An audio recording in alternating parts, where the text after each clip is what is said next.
Taste of Fat。今日2025年6月11日，恒生指數今日收市24,366點，上升204點。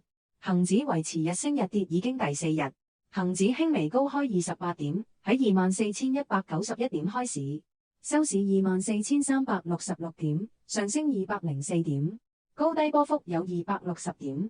今日大市升嘅股票有1306隻，而跌嘅股票有712隻。指數收升，股票亦升多跌少。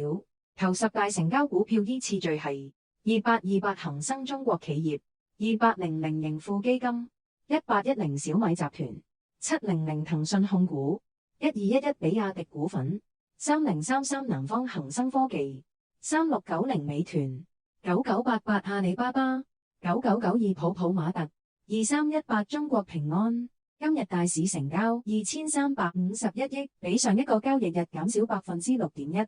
今日窩輪總成交77億2千萬，牛熊證總成交84億5400萬，窩輪牛熊證總成交161億，窩輪牛熊證佔大市總成交6.9%。如果將所有恒生指數窩輪與牛證成交總和，再減去 put 輪與熊證成交總和，相差有-16億2900萬。今日大市成交2351億，港股通成交1129億，佔大市成交48.0%。最大港股通成交股票1810小米集團56億4300萬，不過兩地總流出資金18億3200萬。700騰訊控股南向資金淨流出12億5600萬。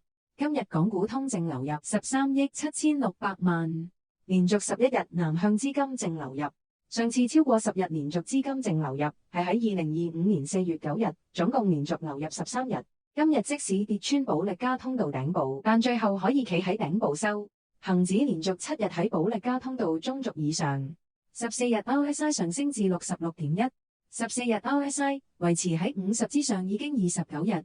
下圖包括所有恒指成分股，每一支巴嘅長度代表相關成分股佔指數比重，而巴上嘅百分比代表成分股今日沽空比率。恒生指數成分股沽空比率最大3隻股票分別係1876百威亞太、2057中通快遞、1211比亞迪股份，沽空比率百分比 42.7%、40.9%、38.8%。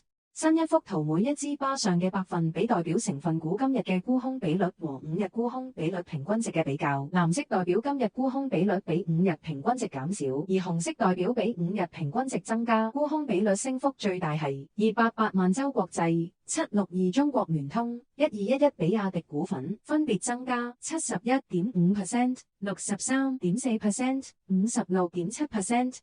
指數成分股裏面最強嘅股票係1093石藥集團、1929周大福、2388中銀香港，而最弱嘅指數成分股係968信義光能、2057中通快遞、9618京東集團。如果將所有恒指成分股以 MACD 強弱分為4組，暫時弱勢嘅股票有6隻，轉弱嘅股票有21隻，轉強嘅股票有16隻，而強勢嘅股票有42隻。如果轉睇最大升幅港股，而最大升幅頭3隻股票分別係1371中國生態旅遊、8357 Republic HC、8087中國33傳媒，分別上升 169.5%、57.0%、56.8%。今日行業表現喺115個行業裏面，上升有86個行業。